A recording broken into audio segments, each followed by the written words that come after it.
Barшаңызға қайырлы таң, қыздар. Бүгін баялдыдан салат дайындаймыз. Ең алдымен баялдының сыртын ашып, төрт бұрыштап тураймыз. Яғни 3-4 сантиметрлік төрт бұрыштап турасаңыздар жеткілікті.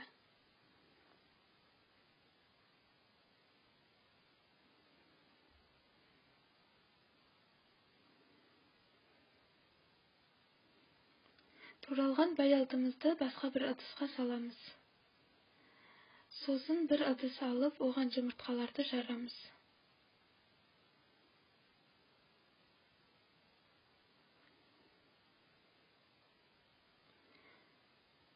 Жұмыртқалардың үстіне қара бұрышымызды салып, екеуін жақсылап араластырамыз.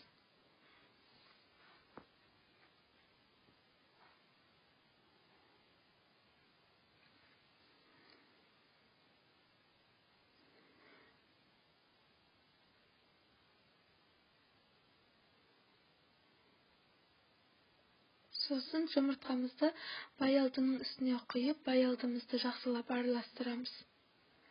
Араластырып болған соң бетін жауып, тоңазытқышқа 1 сағатқа немесе 1 түнге қалдырсаңыздар болады, өз қалауларыңызбен.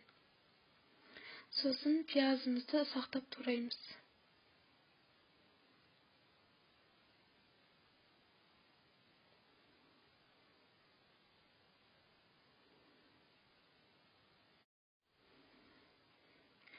Табамызды газға қойып, ішіне сұйық құямыз.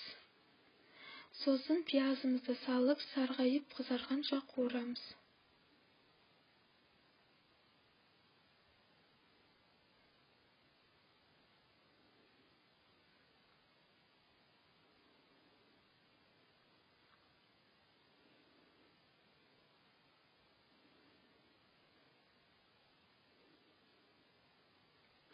Пиязымыз қуырылып жатқанда, сарымсағымыз бен укропымызды турап аламыз.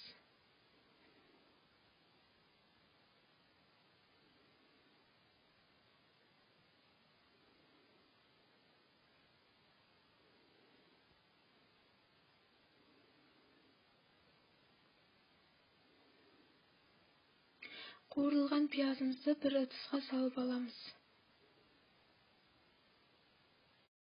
Табамызды тазалап, үстіне сұйық құямыз. Сосын баялдыны салып, екі жағы қызарғанша қуырып аламыз.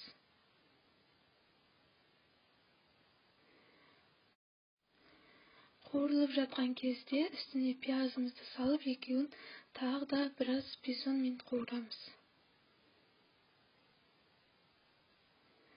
Сосын сарымсағымызды, укропымызды салып, 1-2 минут қуырып аламыз.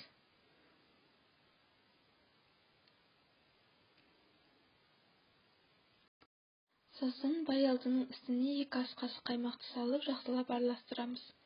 Немесе майонез салсаңыздар да болады, өз қалауларыңызда. Қаймақты салып араластырып болған соң бетін жауып, 5 минутқа қалдырамыз. Ыстық күйінде немесе салқын күйінде ұсынсаңыздар да болады.